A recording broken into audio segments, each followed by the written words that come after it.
Welcome to Lazy Readers, where timeless stories speak in whispers and wisdom. Sit back, press play, and let your imagination take over.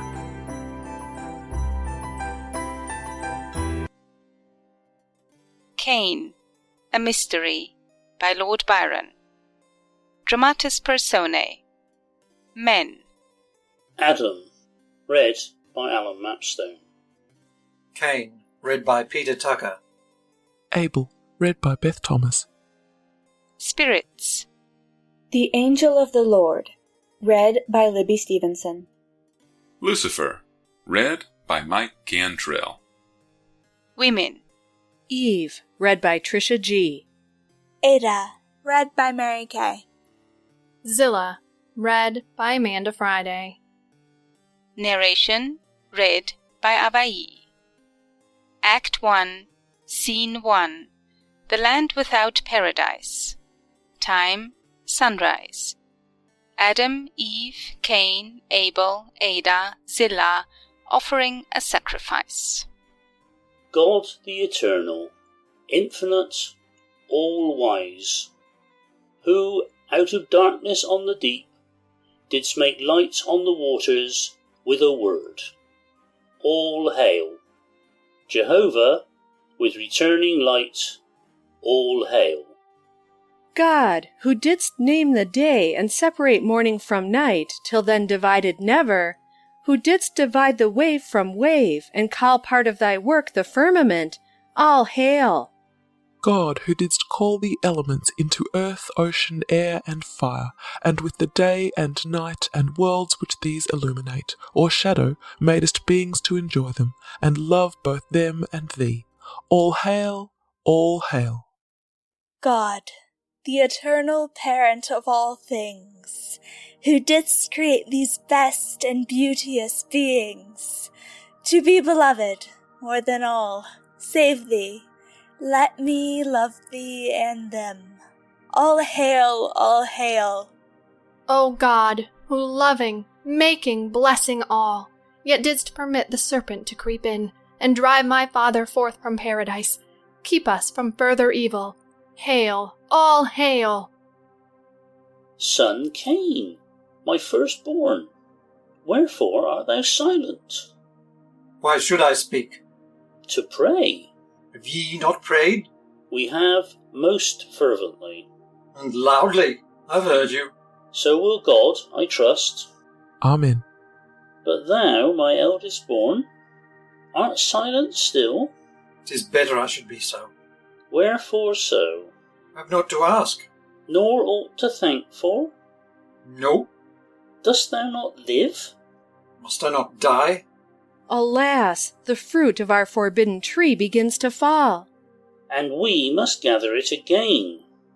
O God, why didst thou plant the tree of knowledge? And wherefore plucked ye not the tree of life? Ye might have then defied him.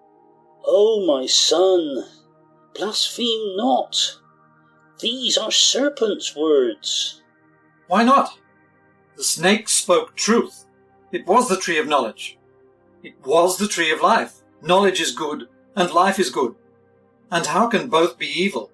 My boy, thou speakest as I spoke in sin before thy birth.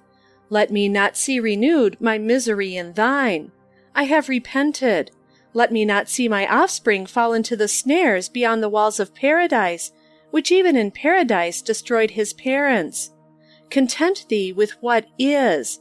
Had we been so, thou now hadst been contented, O my son. Our orisons completed, let us hence, each to his task of toil. Not heavy, though needful. The earth is young, and yields us kindly her fruits with little labour. Cain, my son, behold thy father cheerful and resigned, and do as he doth. Exeunt Adam and Eve. Wilt thou not, my brother? Why wilt thou wear this gloom upon thy brow, which can avail thee nothing, save to arouse the eternal anger? My beloved Cain, wilt thou frown even on me? No, Ada, no. I fain would be alone a little while. Abel, I'm sick at heart, but it will pass. Precede me, brother. I will follow shortly. And you too, sisters, tarry not behind. Your gentleness must not be harshly met. I'll follow you anon. If not, I will return to seek you here. The peace of God be on your spirit, brother. Exeunt Abel, Zillah, and Ada. Cain, Solus. And this is life? Toil. And wherefore should I toil? Because my father could not keep his place in Eden? What had I done in this? I was unborn. I sought not to be born, nor love the state to which that birth has brought me. Why did he yield to the serpent and the woman? Or yielding, why suffer? What was there in this? The tree was planted, and why not for him? If not, why place him near it, where it grew the fairest in the centre? They have but one answer to all questions. 'Twas his will, and he is good. How know I that? Because he is all-powerful, must all good too follow? I judge but by the fruits, and they are bitter, which I must feed on for a fault not mine. Whom have we here? A shape like to the angels, yet of a sterner and a sadder aspect of spiritual essence. Why do I quake? Why should I fear him more than other spirits, whom I see daily wave their fiery swords before the gates round which I linger oft, in twilight's hour, to catch a glimpse of those gardens which are my just inheritance, ere the night closes o'er the inhibited walls and the immortal trees which overtop the cherubim-defended battlements? If I shrink not from these, the fire-armed angels, why should I quail from him who now approaches? Yet he seems mightier far than them, nor less beauteous, and yet not all as beautiful as he hath been, and might be. Sorrow seems half of his immortality. And is it so? And can aught grieve save humanity? He cometh. Enter Lucifer. Mortal, Spirit, who art thou? master of spirits. Being so, canst thou leave them and walk with dust? I know the thoughts of dust, and feel for it, and with you. How? You know my thoughts? They are the thoughts of all worthy of thought. 'Tis your immortal part which speaks within you. What immortal part? This has not been revealed. The tree of life was withheld from us by my father's folly, while that of knowledge by my mother's haste was plucked too soon. And all the fruit is death. They have deceived thee. Thou shalt live. I live, but live to die, and living see no thing to make death hateful, save an innate clinging, a loathsome, and yet all-invincible instinct of life, which I abhor, as I despise myself, yet cannot overcome. And so I live. Would I had never lived. Thou livest, and must live forever. Think not the earth which is thine outward covering is existence. It will cease, and thou wilt be, no less than thou art now. No less? And why no more? It may be, thou shalt be as we. And ye? Are everlasting. Ye happy? We are mighty. Are ye happy? No. Art thou? How should I be so? Look on me. Poor clay. And thou pretendest to be wretched. Thou! I am. And thou, with all thy might, what art thou? One who aspired to be what made thee, and would not have made thee what thou art. Ah, thou look'st almost a god, and... I am none, and having failed to be one, would be naught save what I am. He conquered, let him reign. Who? Thy sire's maker, and the earth's. And heavens, and all that in them is, so I have heard his seraphs sing, and so my father saith. They say what they must sing and say, on pain of being that which I am, and thou art, of spirits and of men. And what is that? Souls who dare use their immortality. Souls who dare look the omnipotent tyrant in his everlasting face, and tell him that his evil is not good, if he has made, as he saith, which I know not nor believe, but if he made us, he cannot unmake. We're immortal. Nay, he'd have us so, that he may torture. Let him, he is great. but in his greatness is no happier than we in our conflict. Goodness would not make evil, and what else hath he made? But let him sit on his vast and solitary throne, creating worlds to make eternity less burdensome to his immense existence and unparticipated solitude. Let him crowd orb on orb. He is alone, indefinite, indissoluble tyrant. Could he but crush himself, 'twere the best boon he ever granted. But let him reign on, and multiply himself in misery. Spirits and men at least we sympathize, and, suffering in concert, make our pangs innumerable more endurable by the unbounded sympathy of all with all. But he, so wretched in his height, so restless in his wretchedness, must still create and recreate. Perhaps he'll make one day a son unto himself, as he gave you a father, and if he so doth, mark me, that son will be a sacrifice. Thou speakst to me of things which long have swum in visions through my thought. I never could reconcile what I saw with what I heard. My father and my mother talk to me of serpents and of fruits and trees. I see the gates of what they call their paradise, guarded by fiery sworded cherubim, which shut them out, and me. I feel the weight of daily toil and constant thought. I look around a world where I seem nothing, with thoughts which arise within me as if they could master all things. But I thought alone this misery was mine. My father is tamed down. My mother has forgot the mind which made her thirst for knowledge at the risk of an eternal curse. My brother is a watching shepherd boy, who offers up the firstlings of the flock to him who bids the earth yield nothing to us without sweat. My sister Zillah sings an earlier hymn than the birds' matins, and my Ada, my own and beloved, she too understands not the mind which overwhelms me. Never till now met I aught to sympathize with me. 'Tis well, I rather would consort with spirits. And hadst thou not been fit by thine own soul for such companionship, I would not now have stood before thee as I am. A serpent had been enough to charm ye, as before. Ah, didst thou tempt my mother? I tempt none, save with the truth. Was not the tree of knowledge, and was not the tree of life still fruitful? Did I bid her pluck them not? Did I plant things prohibited within the reach of beings innocent and curious by their own innocence? I would have made ye gods, and even he who thrust ye forth, so thrust ye because ye should not eat the fruits of life and become gods as we. Were those his words? They were, as I have heard from those who heard them, in thunder. Then who was the demon? He who would not let ye live? Or he who would have made ye live forever in the joy and power of knowledge? Would they had snatched both the fruits, or neither? One is yours already, the other may be still. How so? By being yourselves in your resistance. Nothing can quench the mind if the mind will be itself, and center of surrounding things. 'Tis made to sway. But didst thou tempt my parents? I? Poor clay. What should I tempt them for, or how? They say the serpent was a spirit. Who saith that? It is not written so on high. The proud one will not so far falsify.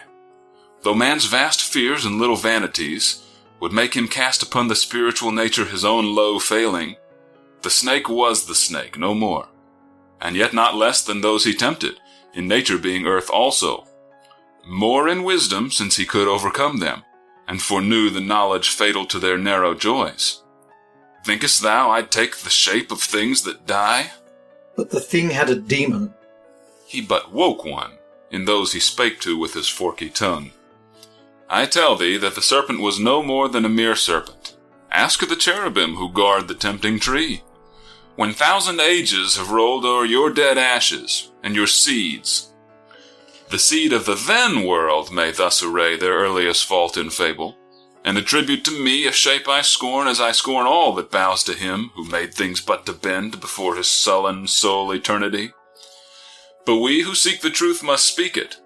Thy fond parents listened to a creeping thing and fell. For what should spirits tempt them? What was there to envy in the narrow bounds of paradise, that spirit who pervades space? But I speak to thee of what thou knowest not with all thy tree of knowledge. But thou canst not speak aught of knowledge which I would not know, and do not thirst to know, and bear a mind to know. And heart to look on? Be it proved. Darest thou look on death? He has not yet been seen. But must be undergone. My father says he is something dreadful, and my mother weeps when he's named, and Abel lifts his eyes to heaven, and Zillah casts hers to the earth, and sighs a prayer, and Ada looks on me and speaks not. And thou? Thoughts unspeakable crowd in my breast to burning when I hear of this almighty death, who is, it seems, inevitable. Could I wrestle with him? I wrestled with the lion when a boy in play till he ran roaring from my grip. It has no shape, but will absorb all things that bear the form of earth-born being. Ah, I thought it was a being. Who could do such evil things to beings, save a being? Ask the destroyer. Who? The maker. Call him which name thou wilt. He makes but to destroy. I knew not that, yet thought it, since I heard of death, although I know not what it is. Yet it seems horrible. I have looked out in the vast desolate night in search of him, and when I saw gigantic shadows in the umbrage of the walls of Eden, checkered by the far flashing of the cherubs' swords, I watched for what I thought his coming. For with fear rose longing in my heart to know what 'twas which shook us all, but nothing came.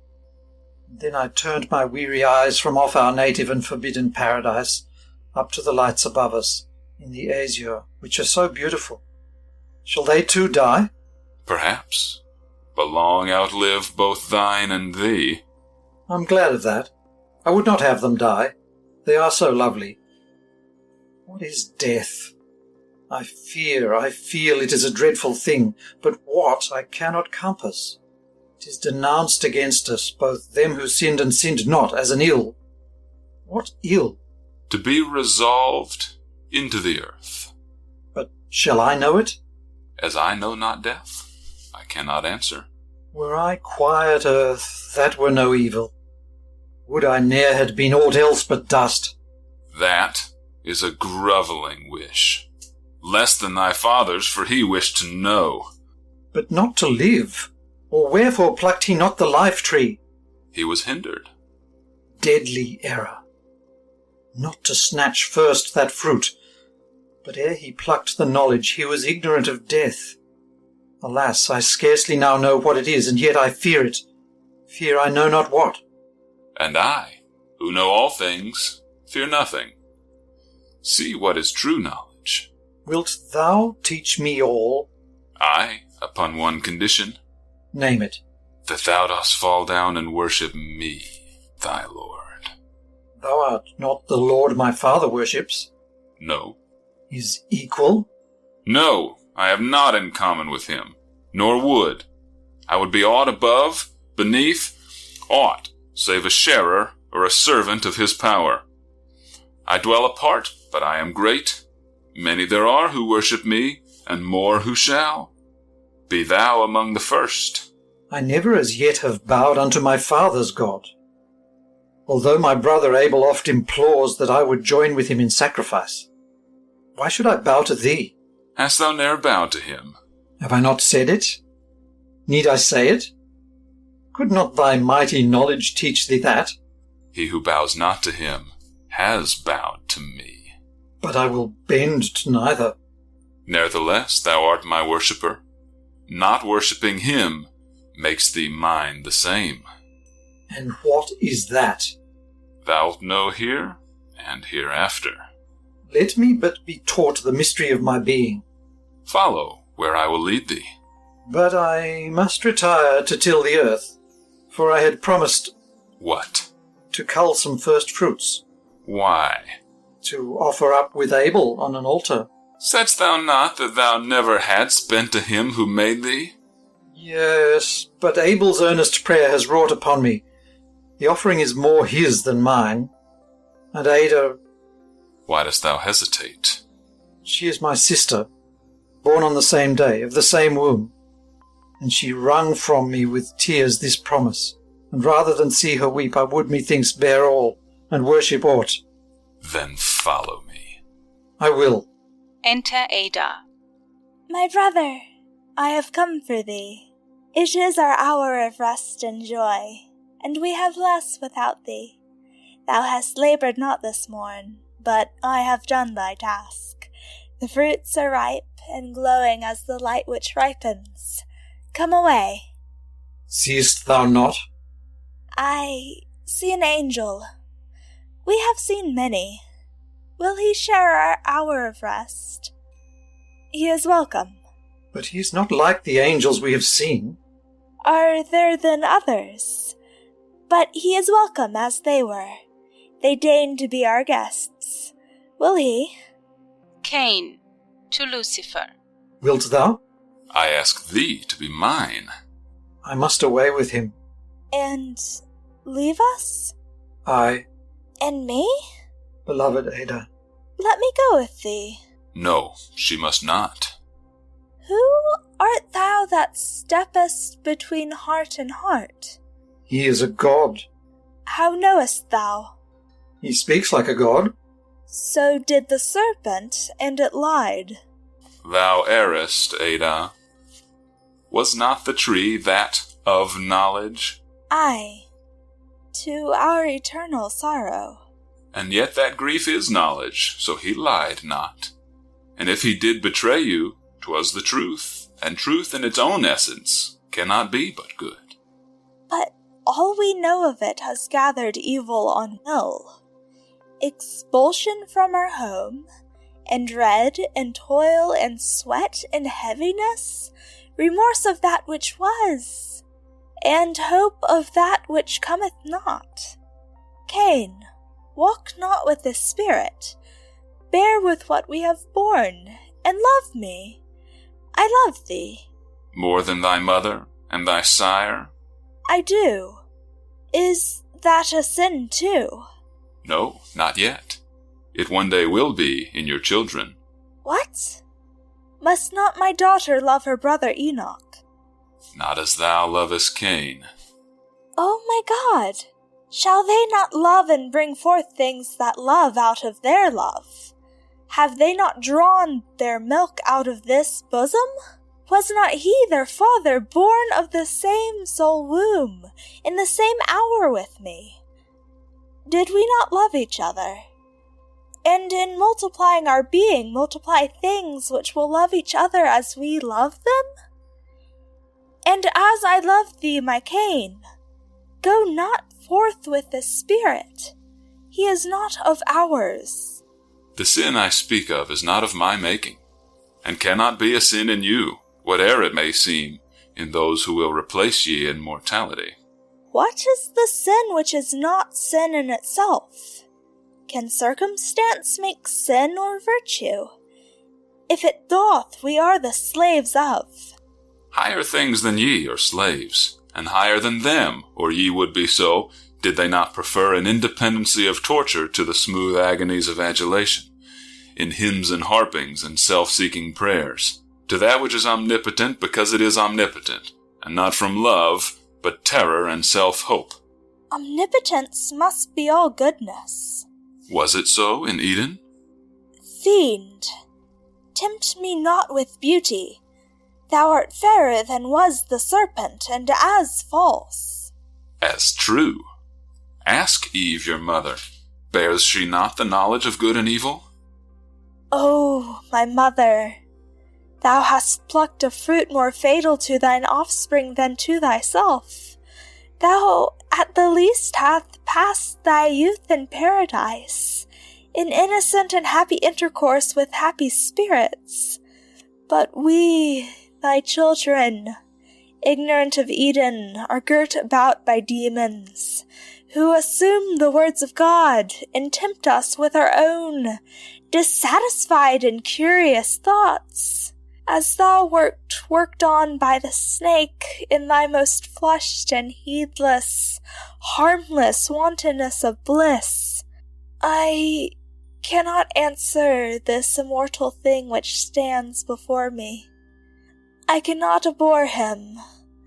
I look upon him with a pleasing fear, and yet I fly not from him.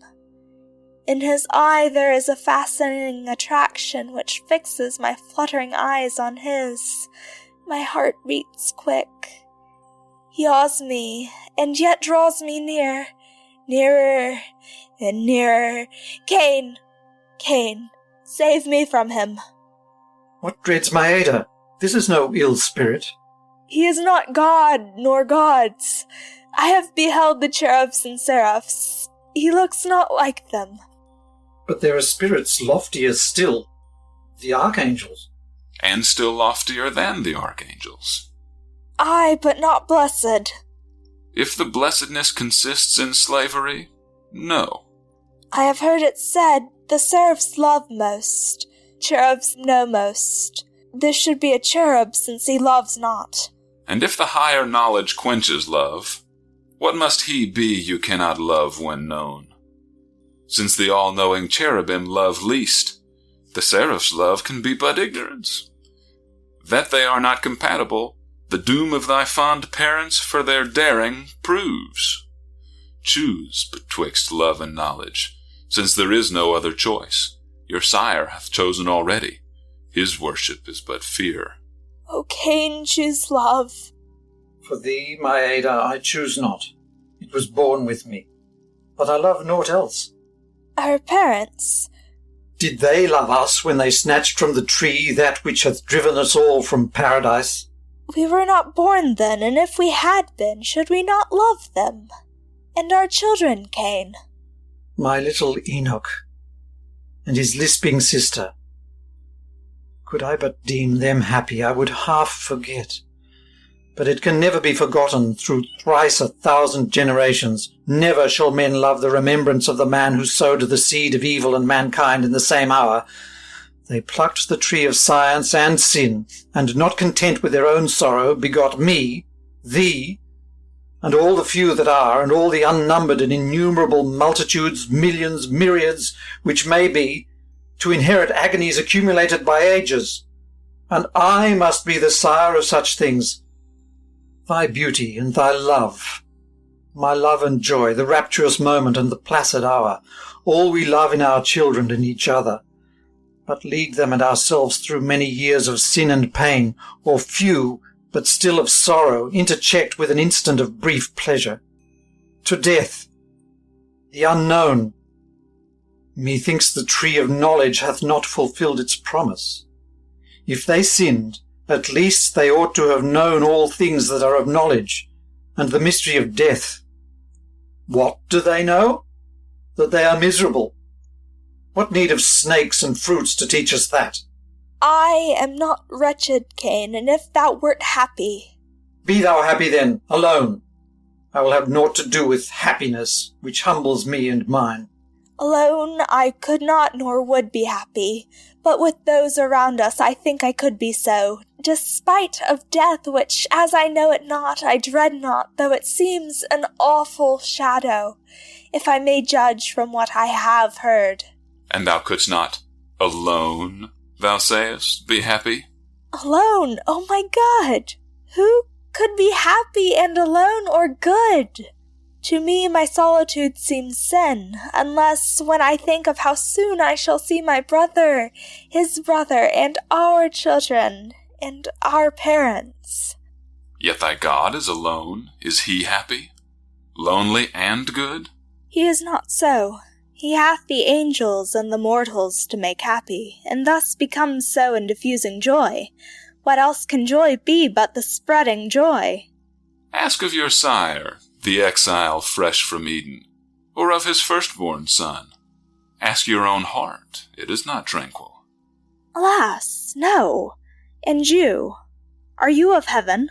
If I am not, inquire the cause of this all-spreading happiness, which you proclaim, of the all-great and good maker of life and living things. It is his secret, and he keeps it. We must bear, and some of us resist, and both in vain, his seraphs say. But it is worth the trial, since better may not be without. There is a wisdom in the spirit which directs to right, as in the dim blue air the eye of you young mortals lights at once upon a star which watches, welcoming the morn. It is a beautiful star. I love it for its beauty. And why not adore? Our Father adores the invisible only. But the symbols of the invisible are the loveliest of what is visible, and yon bright star is a leader of the host of heaven. Our Father saith he hath beheld the God himself, who made him and our mother. Hast thou seen him? Yes, in his works. But in his being? No, save in my Father, who is God's own image, or in his angels, who are like to thee, and brighter, yet less beautiful and powerful in seeming, as the silent sunny noon. All light, they look upon us, but thou seemest like the ethereal night, where long white clouds streak the dark purple, and unnumbered stars spangle the wonderful mysterious vault with things that look as if they would be suns, so beautiful, unnumbered, and endearing, not dazzling, and yet drawing us to them. They fill my eyes with tears, and so dost thou. Thou seem'st unhappy.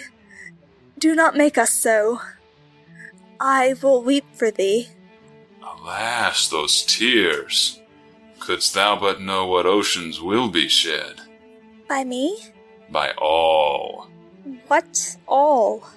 The million millions, the myriad myriads, the all-peopled earth, the unpeopled earth, and the o'er-peopled hell, of which thy bosom is the germ. O Cain, the spirit curseth us. Let him say on. Him will I follow. Whither? To a place whence he shall come back to thee in an hour. But in that hour see things of many days. How can that be? Did not your Maker make out of old worlds this new one in few days? And cannot I, who aided in this work, show in an hour what he hath made in many, or hath destroyed in few? Lead on. Will he, in sooth, return within an hour? He shall. With us, acts are exempt from time, and we can crowd eternity into an hour, or stretch an hour into eternity. We breathe not by mortal measurement, but that's a mystery. Cain, come on with me. Will he return? Aye, woman. He alone of mortals from that place, the first and last who shall return, save one, shall come back to thee, to make that silent and expectant world as populous as this. At present there are few inhabitants. Where dwellest thou? Throughout all space. Where should I dwell? Where are thy god or gods? There am I. All things are divided with me. Life and death, and time, eternity, and heaven and earth, and that which is not heaven nor earth, but peopled with those who once peopled or shall people both. These are my realms, so that I do divide his, and possess a kingdom which is not his. If I were not that which I have said, could I stand here? His angels are within your vision. So they were when the fair serpent spoke with our mother first. Cain, thou hast heard. If thou dost long for knowledge, I can satiate that thirst, nor ask thee to partake of fruits which shall deprive thee of a single good the conqueror has left thee. Follow me.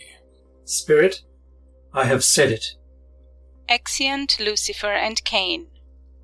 Ada follows exclaiming, Cain! My brother! Cain! End of Act 1.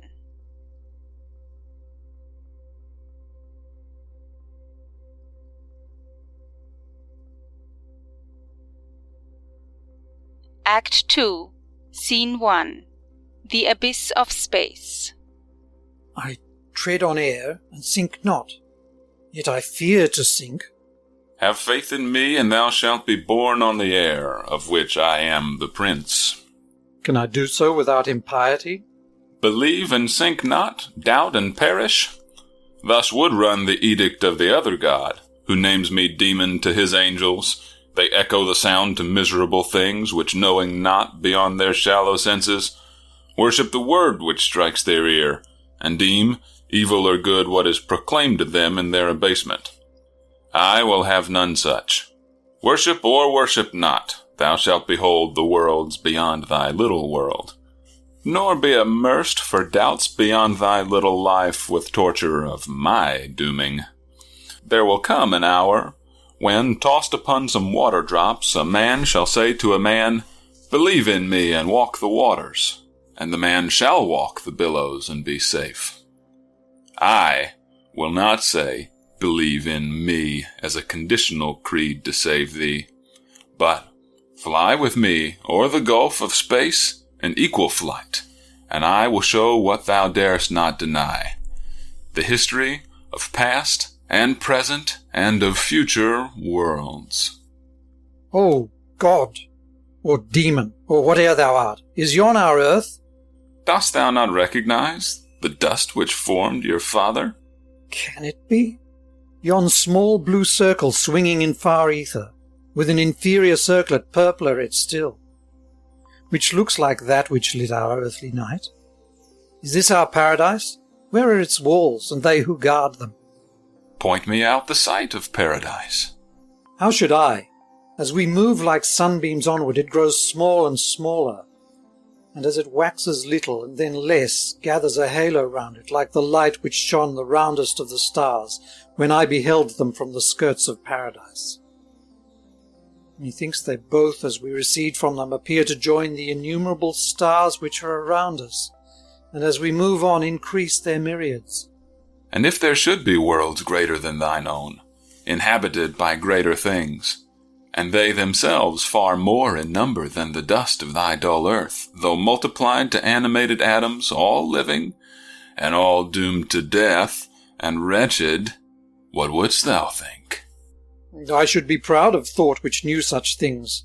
But if that high thought were linked to a servile mass of matter, and knowing such things, aspiring to such things, and science still beyond them, were chained down to the most gross and petty, paltry wants, all foul and fulsome, and the very best of thine enjoyments a sweet degradation, a most enervating and filthy cheat to lure thee on to the renewal of fresh souls and bodies, all foredoomed to be as frail, and few so happy.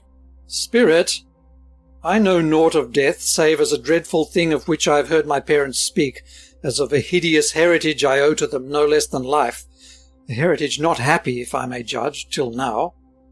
But, Spirit, if it be as thou hast said, and I within feel the prophetic torture of its truth, here let me die, for to give birth to those who can but suffer many years and die, methinks is merely propagating death and multiplying murder. Thou canst not. All die. There is what must survive. The other spake not of this unto my father when he shut him forth from paradise with death written upon his forehead. But at least let what is mortal of me perish, that I may be in the rest as angels are. I am angelic. Wouldst thou be as I am? I know not what thou art. I see thy power, and see thou showest me things beyond my power, beyond all power of my born faculties, although inferior still to my desires and my conceptions. What are they which dwell so humbly in their pride as to sojourn with worms in clay? And what art thou who dwellest so haughtily in spirit, and canst range nature and immortality, and yet seemst sorrowful? I seem that which I am, and therefore do I ask of thee, if thou wouldst be immortal. Thou hast said, I must be immortal in despite of me. I knew not this until lately. But since it must be, let me, or happy or unhappy, learn to anticipate my immortality. Thou didst, before I came upon thee. How? By suffering. And must torture be immortal? We and thy sons will try. But now, behold, is it not glorious? O thou beautiful and unimaginable ether, and ye multiplying masses of increased and still increasing lights, what are ye? What is this blue wilderness of interminable air where ye roll along, as I have seen the leaves along the limpid streams of Eden? Is your course measured for ye, or do ye sweep on in your unbounded revelry through an aerial universe of endless expansion, at which my soul aches to think, intoxicated with eternity? O God, O gods, or whatsoe'er ye are, how beautiful ye are! How beautiful your works, or accidents, or whatsoe'er they may be! Let me die as atoms die, if that they die, or know ye in your might and knowledge. My thoughts are not in this hour unworthy what I see, though my dust is. Spirit, let me expire, or see them nearer. Art thou not nearer? Look back to thine earth. Where is it? I see nothing save a mass of most innumerable lights. Look there. I cannot see it. Yet it sparkles still. That, yonder. Yea. And wilt thou tell me so? Why, I have seen the fireflies and fireworms sprinkle the dusky groves and the green banks in the dim twilight, brighter than yon world which bears them. Thou hast seen both worms and worlds, each bright and sparkling. What dost think of them? That they are beautiful in their own sphere, and that the night which makes both beautiful, the little shining firefly in its flight and the immortal star in its great course, must both be guided. But by whom or what? Show me. Darest thou behold? How know I what I dare behold? As yet thou hast shown naught I dare not gaze on further. On then with me. Wouldst thou behold things mortal or immortal? Why, what are things? Both, partly. But what doth sit next thy heart? The things I see. But what sate nearest it? The things I have not seen, nor ever shall. The mysteries of death. What, if I show to thee things which have died, as I have shown thee much which cannot die? Do so. Away then, on our mighty wings. Oh, how we cleave the blue, the stars fade from us, the earth. Where is my earth? Let me look on it, for I was made of it. 'Tis now beyond thee, less in the universe than thou in it. Yet deem not that thou canst escape it. Thou shalt soon return to earth and all its dust. 'Tis part of thy eternity and mine. Where dost thou lead me? To what was before thee, the phantasm of the world, of which thy world is but the wreck. What, is it not then new? No more than life is, and that was, ere thou or I were, or the things which seem to us greater than either. But many things will have no end, and some, which would pretend to have had no beginning, have had one as mean as thou, and mightier things have been extinct, to make way for much meaner than we can surmise. For moments only, and the space have been and must be all unchangeable. But changes make not death, except to clay. But thou art clay, and canst but comprehend that which was clay, and such thou shalt behold. Clay, spirit, what thou wilt, I can survey. Away then! But the lights fade from me fast, and some till now grew larger as we approached, and wore the look of worlds. And such they are. And Edens in them? It may be. And men? Yea, or things higher. Aye, and serpents too? Wouldst thou have men without them? Must no reptiles breathe save the erect ones? How the lights recede! Where fly we? To the world of phantoms, which are beings past, and shadows still to come. But it grows dark and dark. The stars are gone. And yet thou seest. 'Tis a fearful light. No sun, no moon, no lights innumerable. The very blue of the empurpled night fades to a dreary twilight.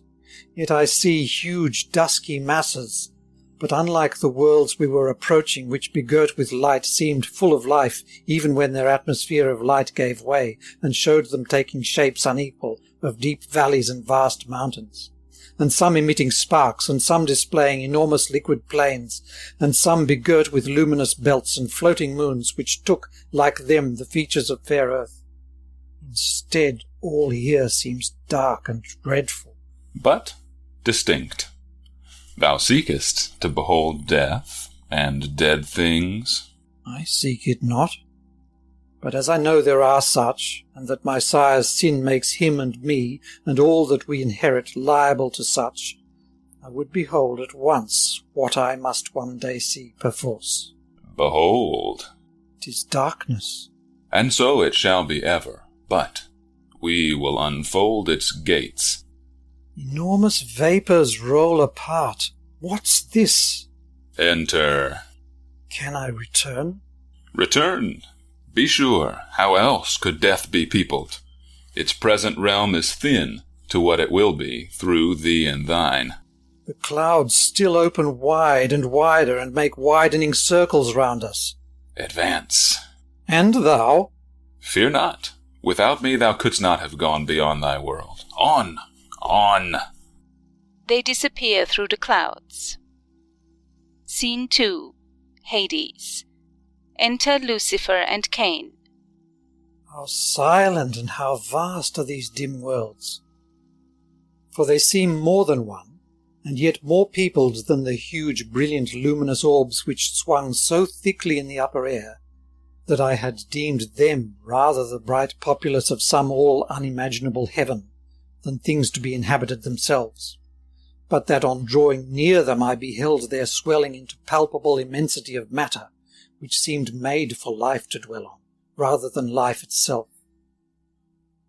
But here all is so shadowy and so full of twilight that it speaks of a day past. It is the realm of death. Wouldst have it present? Till I know that which it really is, I cannot answer. But if it be as I've heard my father deal out in his long homilies, 'tis a thing, oh God, I dare not think on't. Cursed be he who invented life that leads to death, or the dull mass of life that, being life, could not retain but needs must forfeit it, even for the innocent. Dost thou curse thy father? Cursed he not me in giving me my birth? Cursed he not me before my birth in daring to pluck the fruit forbidden? Thou sayest well. The curse is mutual twixt thy sire and thee. But for thy sons and brother? Let them share it with me, their sire and brother.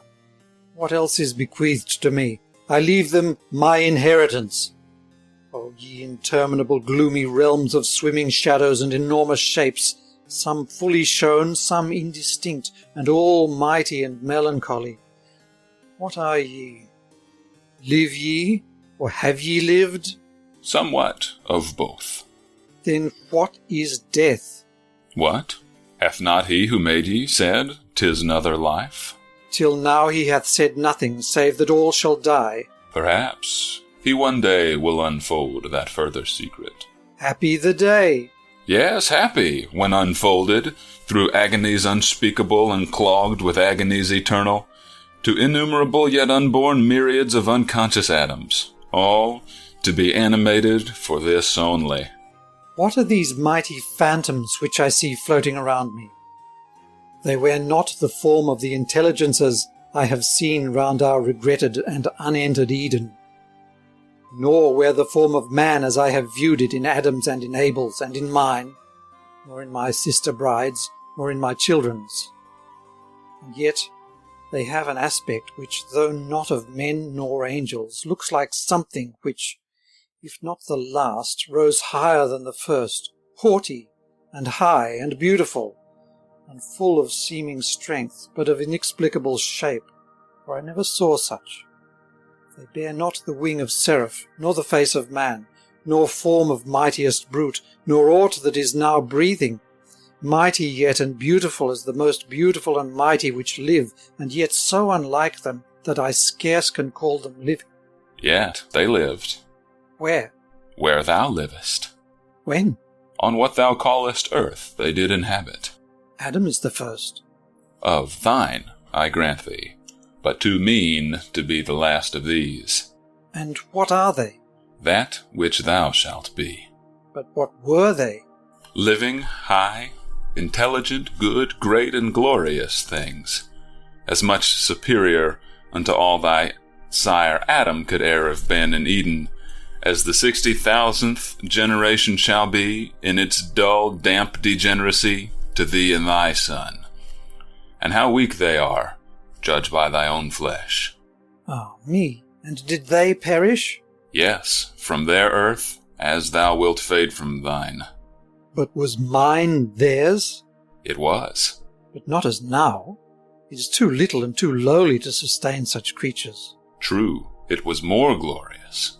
And wherefore did it fall? Ask him who fells. But how? By a most crushing and inexorable destruction and disorder of the elements, which struck a world to chaos, as a chaos subsiding has struck out a world.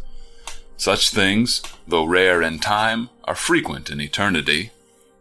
Pass on and gaze upon the past. 'Tis awful. And true. Behold these phantoms. They were once material as thou art. And must I be like them? Let he who made thee answer that. I show thee what thy predecessors are, and what they were thou feelest, in degree inferior as thy petty feelings and thy pettier portion of the immortal part of high intelligence and earthly strength. What ye in common have with what they had is life, and what ye shall have, death.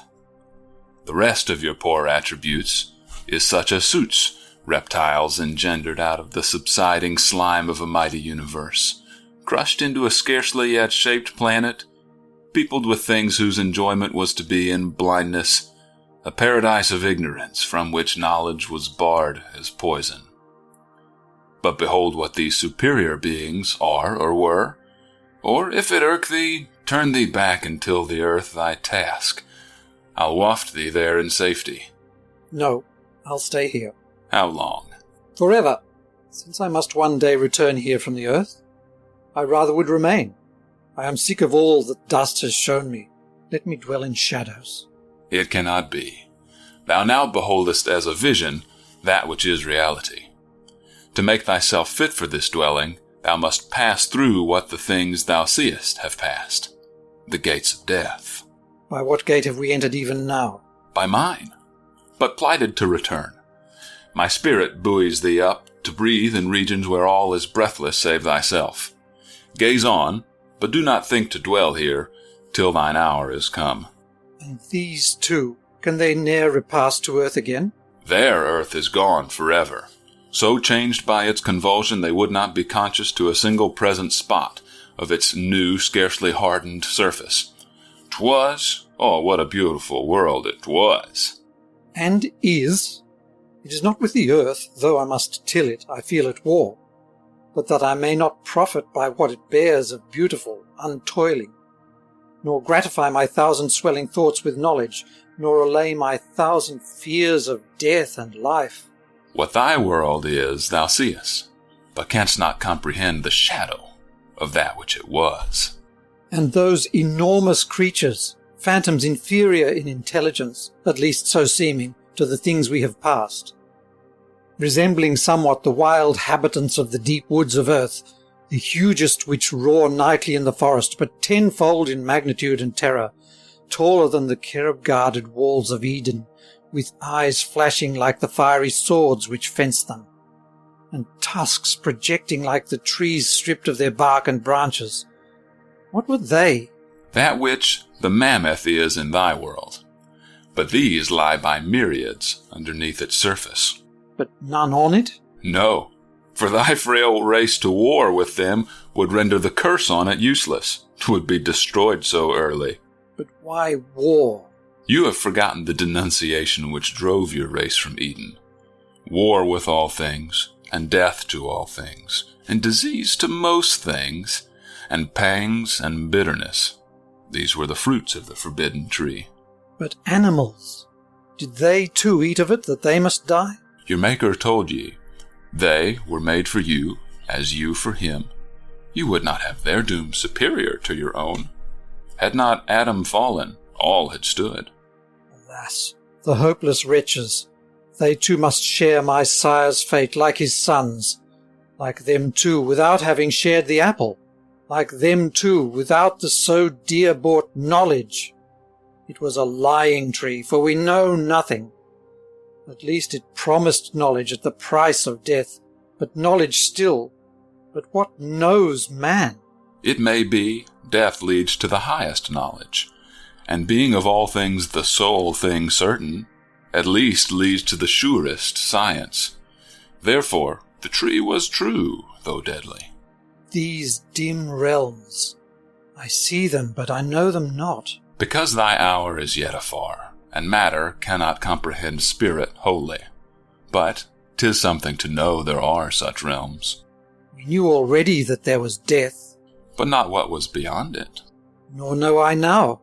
Thou knowest that there is a state, and many states beyond thine own, and this thou knewest not this morn. But all seems dim and shadowy. Be content. It will seem clearer to thine immortality. And yon immeasurable liquid space of glorious azure which floats on beyond us, which looks like water, and which I would deem the river which flows out of paradise past my own dwelling, but that it is bankless and boundless, and of an ethereal hue. What is it? There is still some such on earth, although inferior, and thy children shall dwell near it. 'Tis the phantasm of an ocean. 'Tis like another world, a liquid sun, and those inordinate creatures sporting o'er its shining surface are its inhabitants, the past leviathans. And yon immense serpent, which rears his dripping mane and vasty head 10 times higher than the haughtiest cedar, forth from the abyss, looking as he could coil himself around the orbs we lately looked on. Is he not of the kind which basked beneath the tree in Eden? Eve, thy mother, best can tell what shape of serpent tempted her. This seems too terrible. No doubt the other had more of beauty. Hast thou ne'er beheld him? Many of the same kind, at least so called, but never that precisely which persuaded the fatal fruit, nor even of the same aspect. Your father saw him not? No, 'twas my mother who tempted him. She tempted by the serpent. Good man, whene'er thy wife, or thy sons' wives, tempt thee or them to aught that's new or strange, be sure thou seest first who hath tempted them. Thy precept comes too late. There is no more for serpents to tempt woman to. But there are still some things which woman may tempt man to, and man tempt woman. Let thy sons look to it. My counsel is a kind one, for 'tis even given chiefly at my own expense, 'tis true. 'Twill not be followed, so there's little lost. I understand not this. The happier thou. Thy world and thou are still too young. Thou thinkest thyself most wicked and unhappy, is it not so? For crime I know not, but for pain I have felt much. Firstborn of the first man, thy present state of sin, and thou art evil of sorrow, and thou sufferest, are both Eden in all its innocence compared to what thou shortly mayest be, and that state again in its redoubled wretchedness, a paradise to what thy sons' sons' sons, accumulating in generation like to dust, which they in fact but add to, shall endure and do. Now, let us back to earth. And wherefore didst thou lead me here only to inform me this? Was not thy quest for knowledge? Yes, as being the road to happiness. If truth be so, thou hast it. Then my father's God did well when he prohibited the fatal tree. But had done better in not planting it. But ignorance of evil doth not save from evil. It must still roll on the same, a part of all things. Not of all things. No, I'll not believe it, for I thirst for good. And who and what doth not? Who covets evil for its own bitter sake? None, nothing. 'Tis the leaven of all life and lifelessness. Within those glorious orbs which we behold, distant and dazzling and innumerable, ere we came down into this phantom realm, ill cannot come. They are too beautiful. Thou hast seen them from afar. What of that? Distance can but diminish glory. They, when nearer, must be more ineffable. Approach the things of earth most beautiful, and judge their beauty near. I have done this. The loveliest thing I know is loveliest nearest. Then there must be delusion. What is that? which being nearest to thine eyes is still more beautiful than beauteous things remote. My sister Ada, all the stars of heaven, the deep blue noon of night, lit by an orb which looks a spirit or a spirit's world, the hues of twilight, the sun's gorgeous coming, his setting indescribable, which fills my eyes with pleasant tears as I behold him sink, and feel my heart float softly with him along that western paradise of clouds. The forest shade, the green bough, the bird's voice, the vesper birds, which seems to sing of love and mingles with the song of cherubim as the day closes over Eden's walls. All these are nothing to my eyes and heart, like Ada's face. I turn from earth and heaven to gaze on it. 'Tis fair as frail mortality, in the first dawn and bloom of young creation, and earliest embraces of earth's parents can make its offspring. Still, it is delusion. You think so, being not her brother. Mortal, my brotherhood's with those who have no children. Then thou canst have no fellowship with us. It may be that thine own shall be for me. But if thou dost possess a beautiful being, beyond all beauty in thine eyes, why art thou wretched? Why do I exist? Why art thou wretched? Why are all things so? Even he who made us must be, as the maker of things, unhappy. To produce destruction can surely never be the task of joy, and yet my sire says he's omnipotent. Why is evil, he being good? I asked this question of my father, and he said, because this evil only was the path to good. Strange good that must arise from out its deadly opposite. I lately saw a lamb stung by a reptile. The poor suckling lay foaming on the earth, beneath the vain and piteous bleating of its restless dam. My father plucked some herbs and laid them to the wound, and by degrees the helpless wretch resumed its careless life, and rose to drain the mother's milk, who o'er it tremulous stood, licking its reviving limbs with joy. Behold, my son, said Adam, how from evil springs good. What didst thou answer? Nothing, for he is my father, but I thought that 'twere a better portion for the animal never to have been stung at all, than to purchase renewal of its little life with agonies unutterable, though dispelled by antidotes.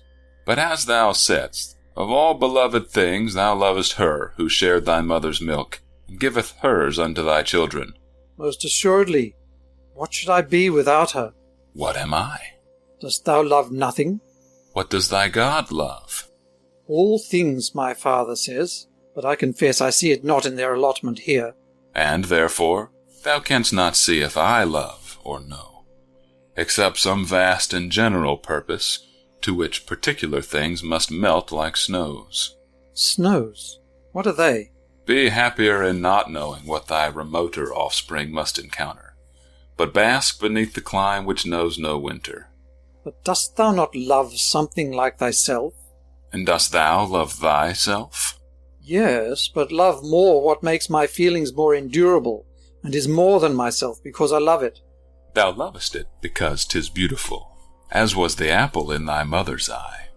And when it ceases to be so, thy love will cease like any other appetite. Cease to be beautiful? How can that be? With time. But time has passed, and hitherto even Adam and my mother both are fair. Not fair like Ada and the seraphim, but very fair. All that must pass away in them and her. I'm sorry for it, but cannot conceive my love for her the less. When her beauty disappears, methinks he who creates all beauty will lose more than me in seeing perish such a work. I pity thee who lovest what must perish. And I thee who lovest nothing. And thy brother, sits he not near thy heart? Why should he not? Thy father loves him well, so does thy God. And so do I. 'Tis well and meekly done. Meekly? He is the second born of flesh, and is his mother's favourite. Let him keep her favour, since the serpent was the first to win it. And his father's? What is that to me? Should I not love that which all love? And the Jehovah, the indulgent Lord, and bounteous planter of barred paradise, he too looks smilingly on Abel. I ne'er saw him, and I know not if he smiles. But you have seen his angels? Rarely. But sufficiently to see they love your brother. His sacrifices are acceptable. So be they. Wherefore speak to me of this? Because thou hast thought of this ere now. And if I have thought, I recall a thought that... He pauses as agitated. Spirit, here we are in thy world. Speak not of mine. Thou hast shown me wonders. Thou hast shown me those mighty pre-Adamites who walked the earth, of which ours is the wreck. Thou hast pointed out myriads of starry worlds, of which our own is the dim and remote companion in infinity of life. Thou hast shown me shadows of that existence with the dreaded name which my sire brought us, death. Thou hast shown me much, but not all. Show me where Jehovah dwells in his especial paradise, or thine. Where is it? Here, and o'er all space. But ye have some allotted dwelling, as all things. Clay has its earth, and other worlds their tenants, all temporary breathing creatures their peculiar element, and things which have long ceased to breathe our breath have theirs, thou sayest. And the Jehovah and thyself have thine. Ye do not dwell together? No, we reign together, but our dwellings are asunder. Would there were only one of ye. Perchance and unity of purpose might make union in elements which now seem jarred in storms. How came ye, being spirits wise and infinite, to separate? Are ye not as brethren in your essence, and your nature, and your glory? Art thou not Abel's brother? We are brethren, and so we shall remain. But were it not so, is spirit like to flesh? Can it fall out, infinity with immortality? Jarring and turning space to misery, for what? To reign. Did ye not tell me that ye are both eternal? Yea. And what I have seen, yon blue immensity, is boundless? Aye. And cannot ye both reign, then? Is there not enough? Why should ye differ? We both reign. But one of you makes evil. Which? Thou. For if thou canst do man good, why dost thou not? And why not he who made? I made ye not. Ye are his creatures, not mine. Then leave us his creatures, as thou sayest we are, or show me thy dwelling, or his dwelling. I could show thee both, but the time will come, thou shalt see one of them for evermore. And why not now? Thy human mind hath scarcely grasped to gather the little I have shown thee into calm and clear thought. And thou wouldst go on aspiring to the great double mysteries, the two principles, and gaze upon them on their secret thrones? Dust! Limit thy ambition, for to see either one of these would be for thee to perish. And let me perish, so I see them. There, the son of her who snatched the apple spake. But thou wouldst only perish and not see them. The sight is for the other state. Of death? That is the prelude. Then I dread it less, now that I know it leads to something definite. And now I will convey thee to thy world, where thou shalt multiply the race of Adam, eat, drink, toil, tremble, laugh, weep, sleep, and die. And to what end have I beheld these things which thou hast shown me? Didst thou not require knowledge, and have I not, in what I showed, taught thee to know thyself? Alas, I seem nothing. And this should be the human sum of knowledge, to know mortal nature's nothingness. Bequeath that science to thy children, and 'twill spare them many tortures. Haughty spirit, thou speak'st it proudly, but thyself, though proud, hast a superior. No! By heaven which he holds, and the abyss, and the immensity of worlds, and life which I hold with him, no! I have a victor true, but no superior. Homage he has from all, but none from me.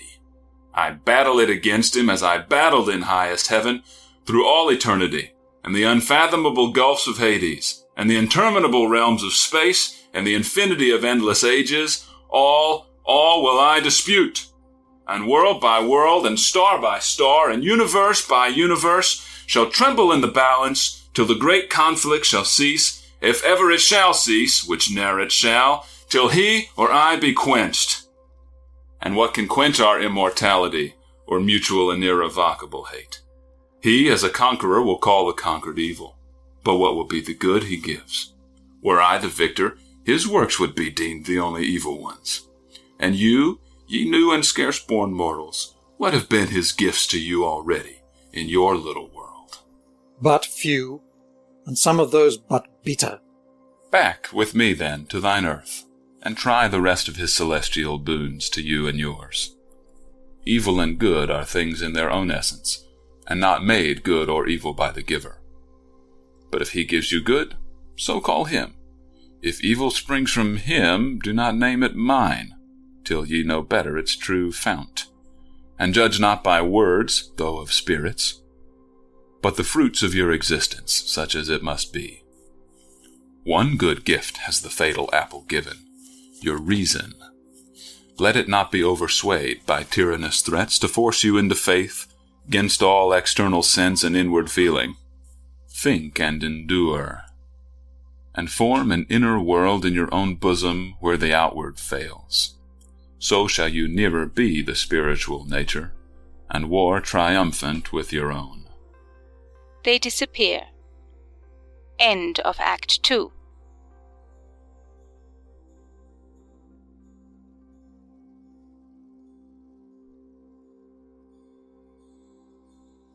Act 3, Scene 1. The earth near Eden, as in Act 1. Enter Cain and Ada. Hush! Tread softly, Cain. I will, but wherefore? Our little Enoch sleeps upon yon bed of leaves, beneath the cypress. Cypress? 'Tis a gloomy tree, which looks as if it mourned o'er what it shadows. Wherefore didst thou choose it for our child's canopy? Because its branches shut out the sun like night, and therefore seemed fitting to shadow slumber. Ay, the last, and longest, but no matter, lead me to him. They go up to the child.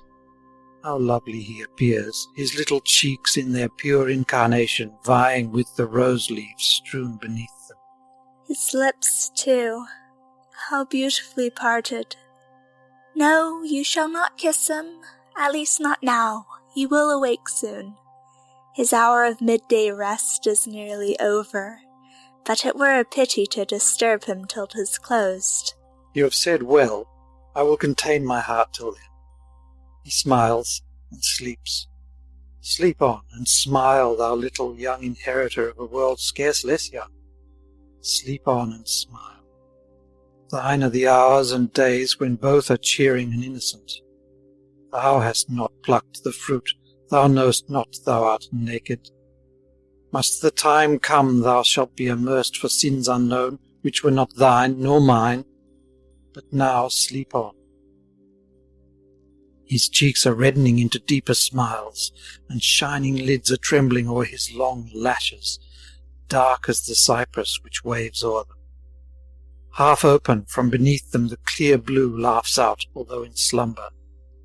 He must dream of what? Paradise? Ay, dream of it, my disinherited boy. 'Tis but a dream, for never more thyself, thy sons, nor fathers shall walk in that forbidden place of joy. Dear Cain, nay, do not whisper o'er a son such melancholy yearnings o'er the past. Why wilt thou always mourn for paradise? Can we not make another? Where? Here, or where'er thou wilt. Where'er thou art, I feel not the want of this so much regretted Eden. Have I not thee, our boy, our sire, and brother, and Zillah, our sweet sister, and our Eve, to whom we owe so much besides our birth? Yes, death, too, is among the debts we owe her. Cain, that proud spirit who withdrew thee hence, hath saddened thine still deeper. I had hoped the promised wonders which thou hast beheld, visions, thou sayest, of past and present worlds would have composed thy mind into a calm of a contented knowledge, but I see thy guide hath done thee evil. Still, I thank him, and can forgive him all, that he so soon hath given thee back to us. So soon? 'Tis scarcely 2 hours since ye departed. 2 long hours to me, but only hours upon the sun.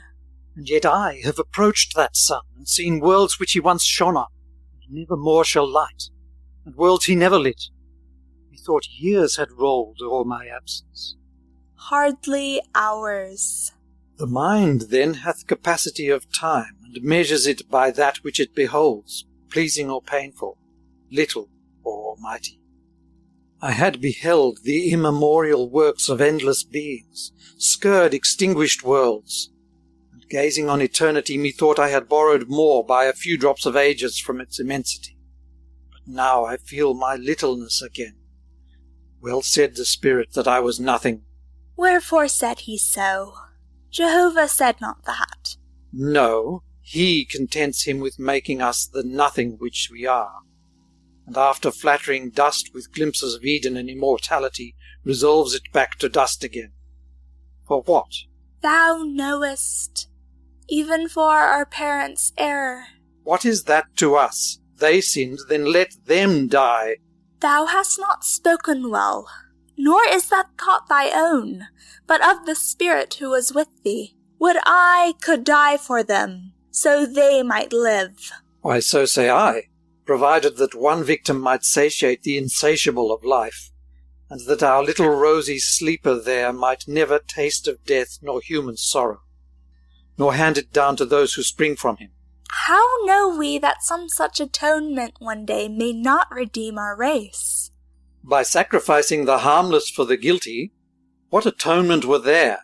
Why, we are innocent. What have we done, that we must be victims for a deed before our birth, or need have victims to atone for this mysterious, nameless sin, if it be such a sin to seek for knowledge? Alas, thou sinnest now, my Cain. Thy words sound impious in mine ears. Then leave me. Never, though thy God left thee. Say, what have we here? 2 altars, which our brother Abel made during thine absence, whereupon to offer a sacrifice to God on thy return. And how knew he that I would be so ready with the burnt offerings which he daily brings with a meek brow, whose base humility shows more of fear than worship, as a bribe to the Creator? Surely, 'tis well done. 1 altar may suffice. I have no offering. The fruits of the earth, the early beautiful blossom and bud, the bloom of flowers and fruits, these are a goodly offering to the Lord, given with a gentle and contrite spirit. I have toiled and tilled and sweaten in the sun according to the curse. Must I do more? For what should I be gentle? For a war with all the elements ere they will yield the bread we eat? For what must I be grateful? For being dust and grovelling in the dust till I return to dust? If I am nothing, for nothing shall I be an hypocrite and seem well pleased with pain? For what should I be contrite? For my father's sin, already expatiate with what we have all undergone, and to be more than expatiated by the ages prophesied upon our seed. Little deems our young blooming sleeper there the germs of an eternal misery to myriads is within him.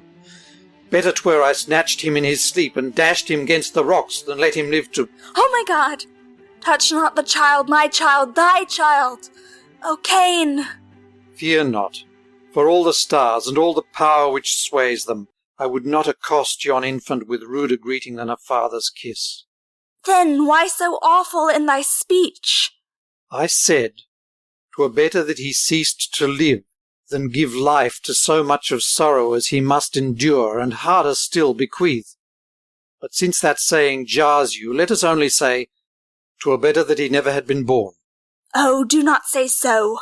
Where were then the joys, the mother's joys of watching, nourishing, and loving him? Soft, he awakes. Sweet Enoch. She goes to the child. O Cain, look on him. See how full of life, of strength, of bloom, of beauty, and of joy. How like to me, how like to thee when gentle. For then we are all alike. It's not so, Cain. Mother and sire and son, our features are reflected in each other as they are in the clear waters.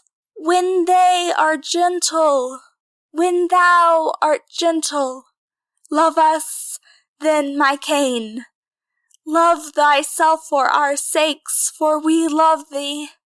Look, how he laughs and stretches out his arms, and opens wide his blue eyes upon thine, to hail his father, which his little form flutters as winged with joy. Talk not of pain.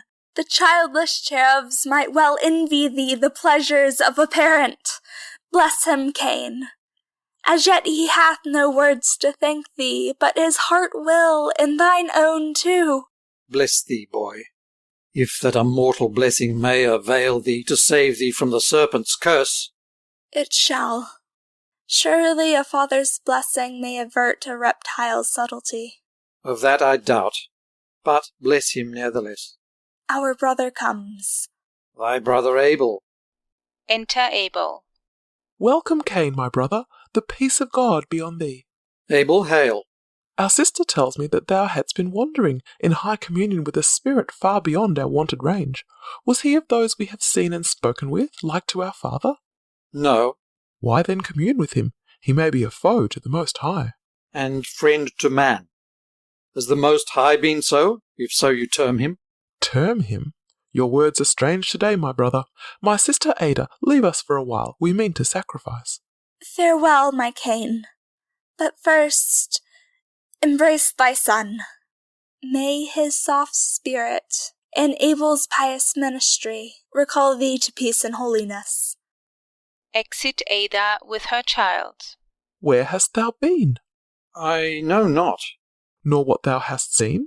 The dead, the immortal, the unbounded, the omnipotent, the overpowering mysteries of space, the innumerable worlds that were and are, a whirlwind of such overwhelming things, suns, moons, and earths, upon their loud-voiced spheres singing in thunder round me, as have made me unfit for mortal converse. Leave me, Abel.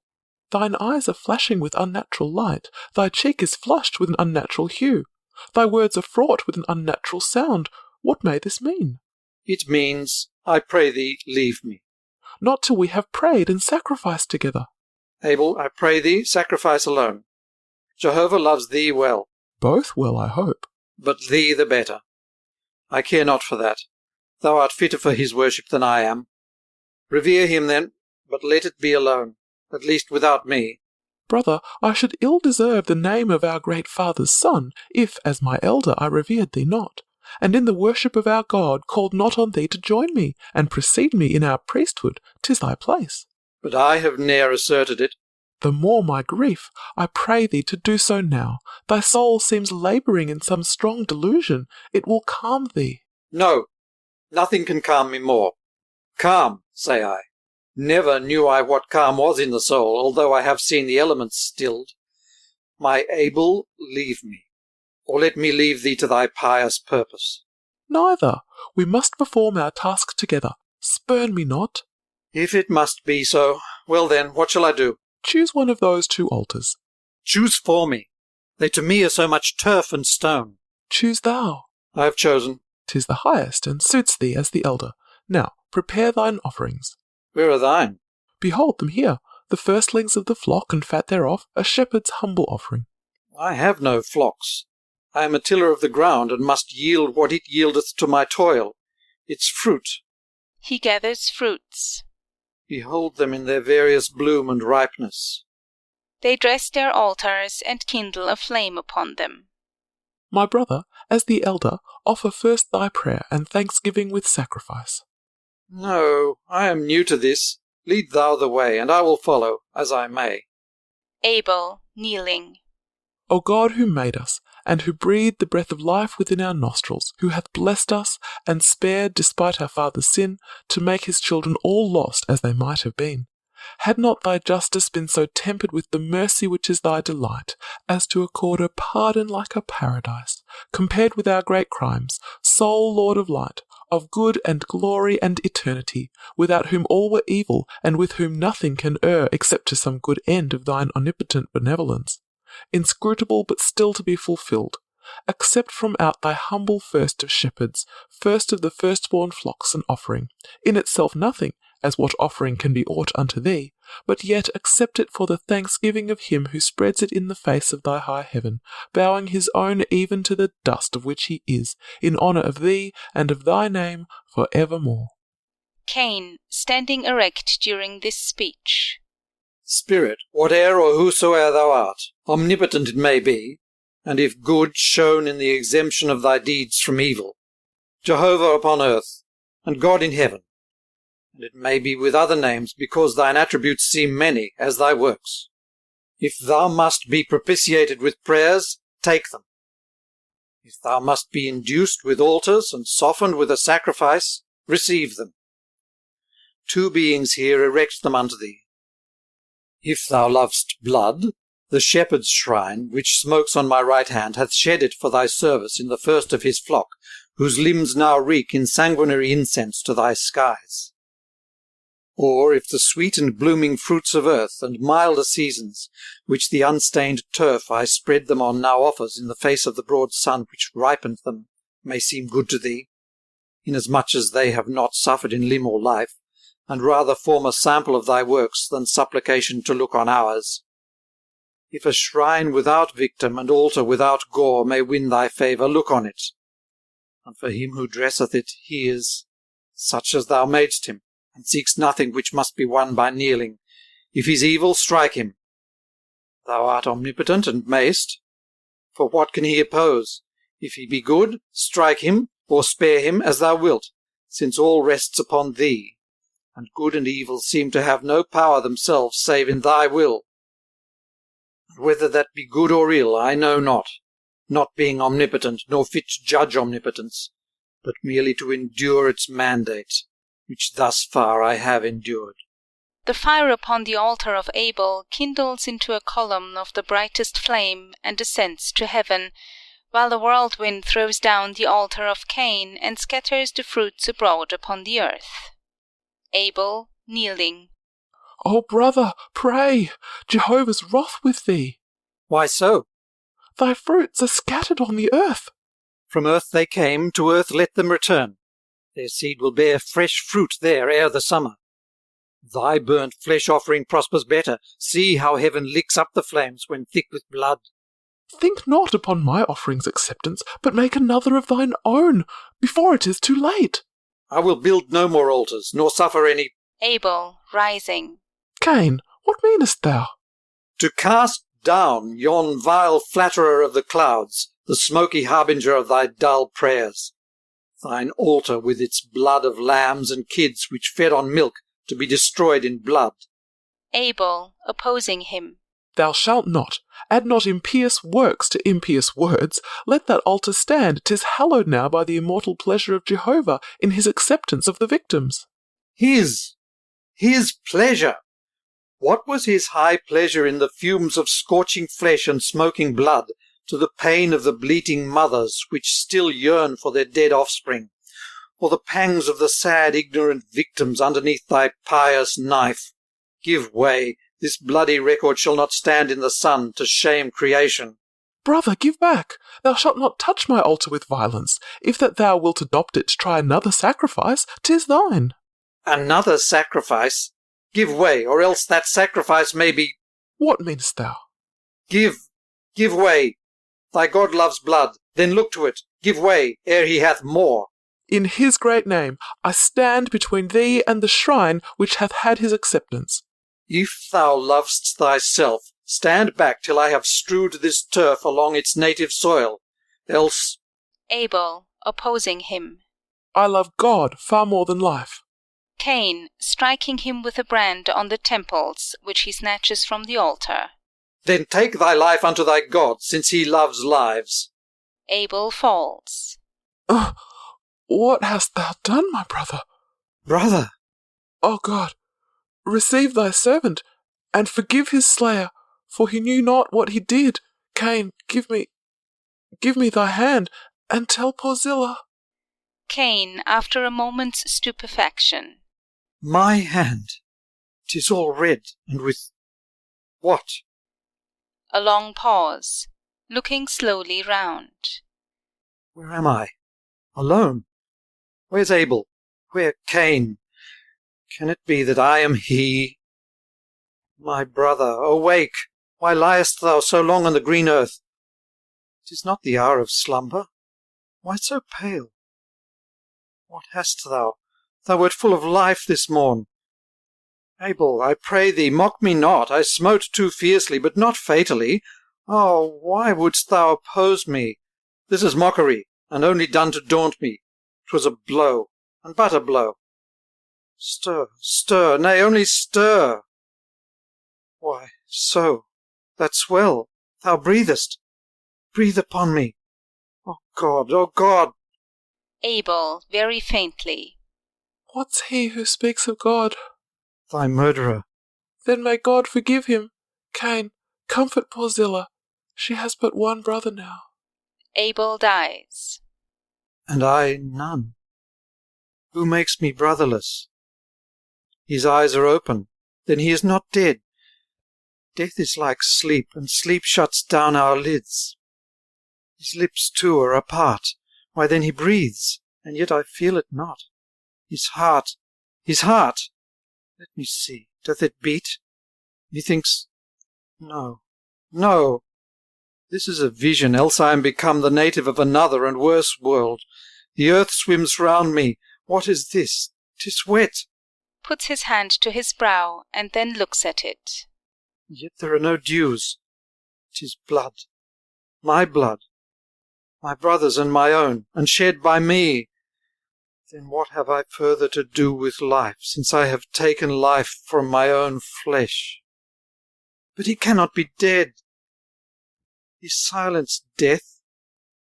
No, he will wake. Then let me watch by him. Life cannot be so slight as to be quenched thus quickly. He has spoken to me since. What shall I say to him? My brother? No, he will not answer to that name, for brethren smite not each other. Yet, speak to me. Oh, for a word more of that gentle voice, that I may bear to hear my own again. Enter Zillah. I heard a heavy sound. What can it be? 'Tis Cain, and watching by my husband. What dost thou there, brother? Doth he sleep? O heaven, what means this paleness, and yon stream? No, no, it is not blood, for who would shed his blood? Abel, what's this? Who hath done this?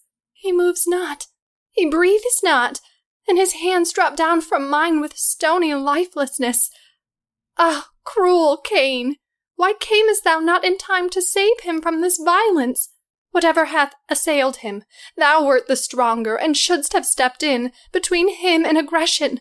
Father, Eve, Ada, come hither. Death is in the world. Exit Zillah, calling on her parents, etc.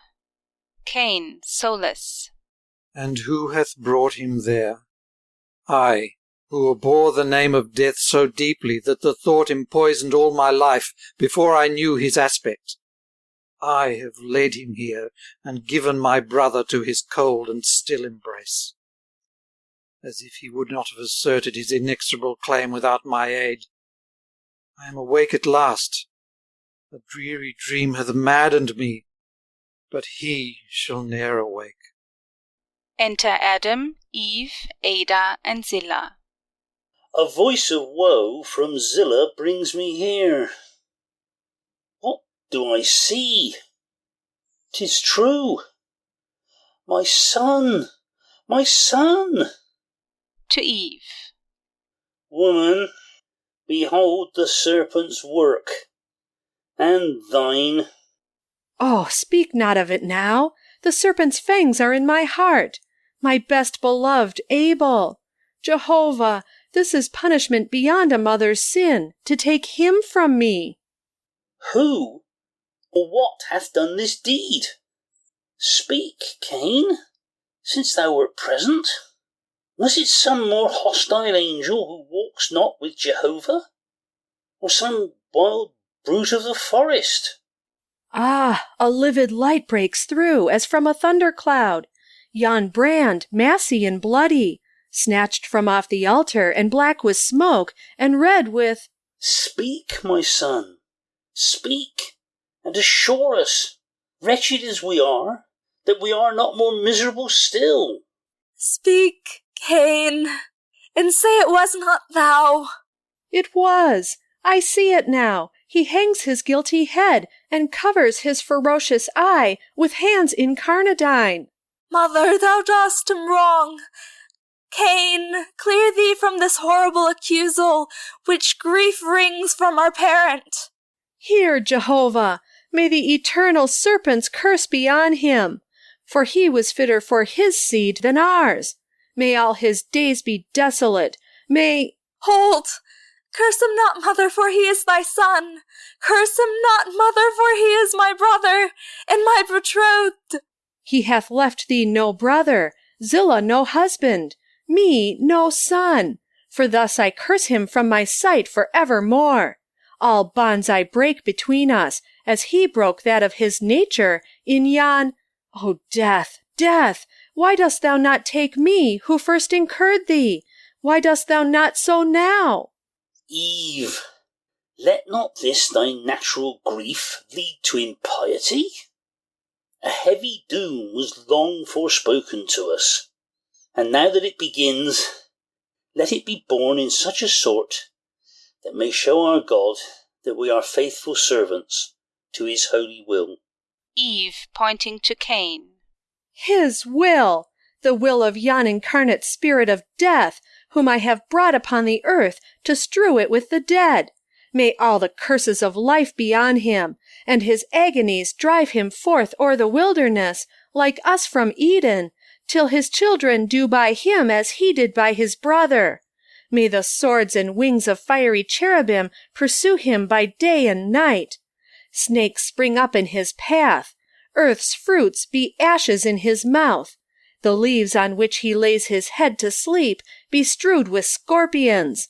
May his dreams be of his victim, his waking a continual dread of death.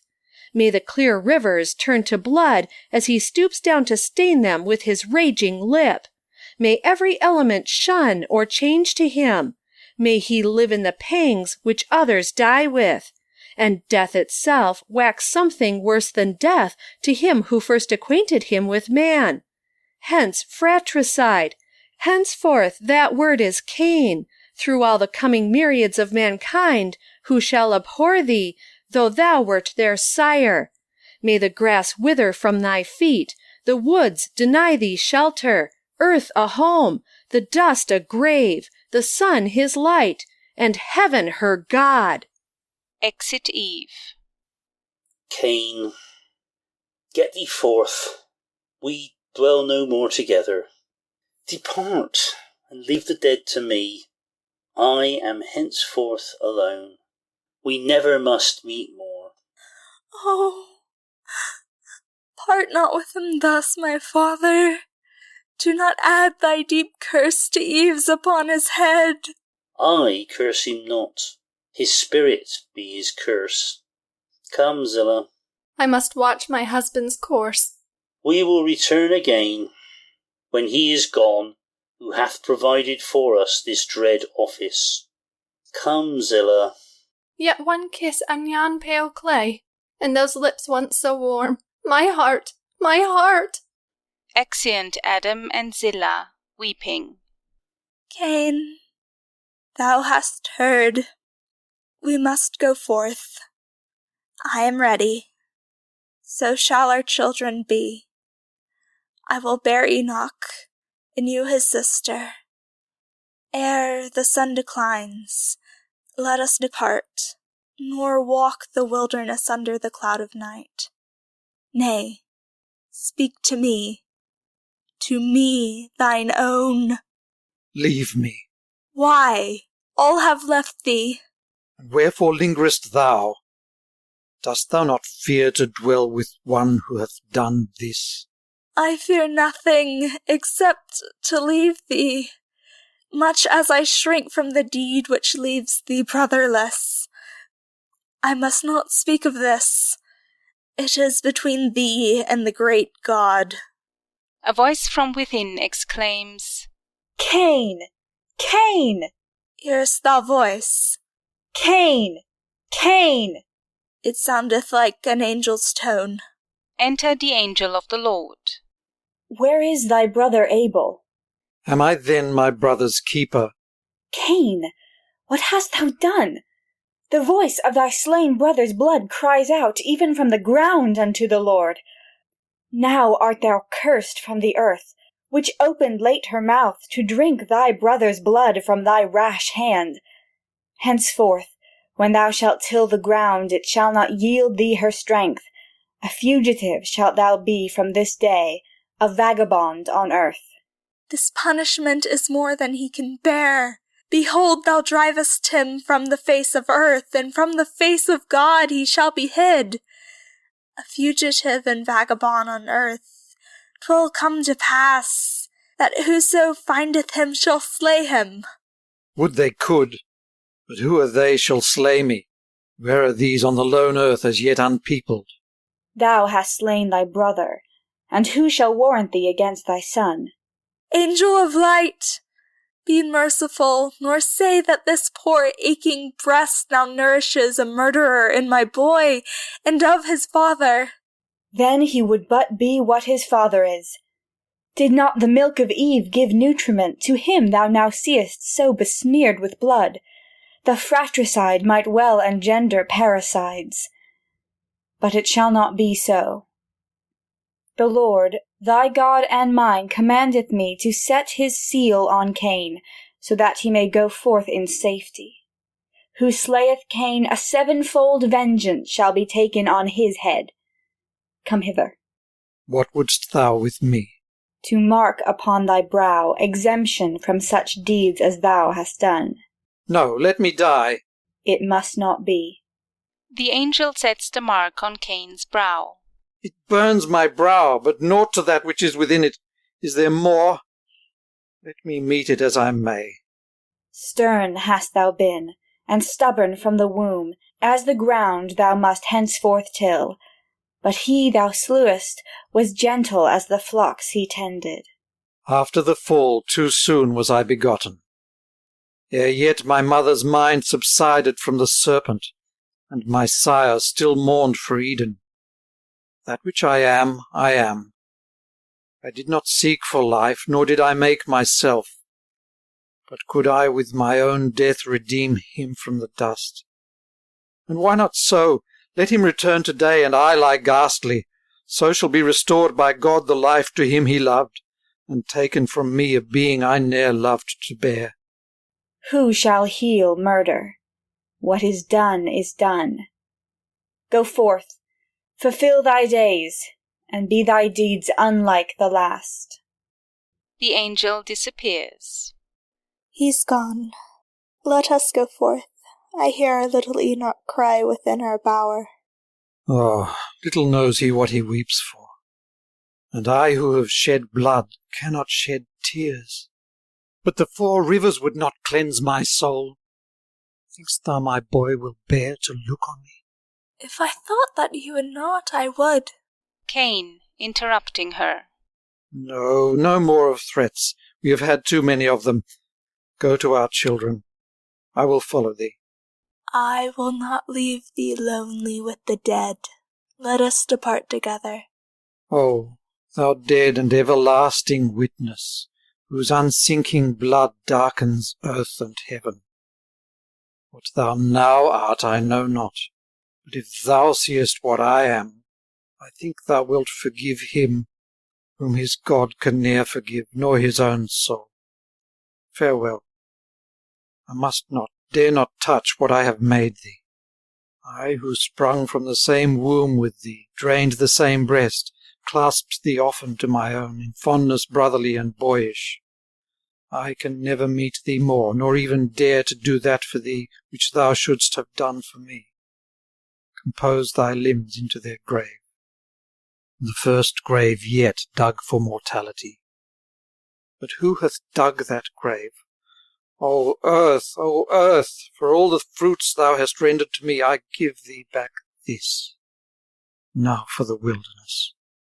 Ada stoops down and kisses the body of Abel.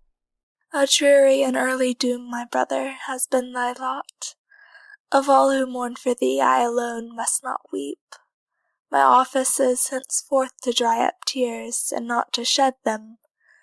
But yet of all who mourn, none mourn like me, not only for thyself, but him who slew thee. Now, Cain, I will divide thy burden with thee. Eastward from Eden we will take our way. 'Tis the most desolate, and suits my steps. Lead, thou shalt be my guide, and may our God be thine. Now let us carry forth our children. And he who lieth there was childless. I have dried the fountain of a gentle race, which might have graced his recent marriage couch, and might have tempered this stern blood of mine, uniting with our children Abel's offspring. O Abel! Peace be with him. But with me. Exeunt. End of Act 3. End of Cain, a Mystery by Lord Byron.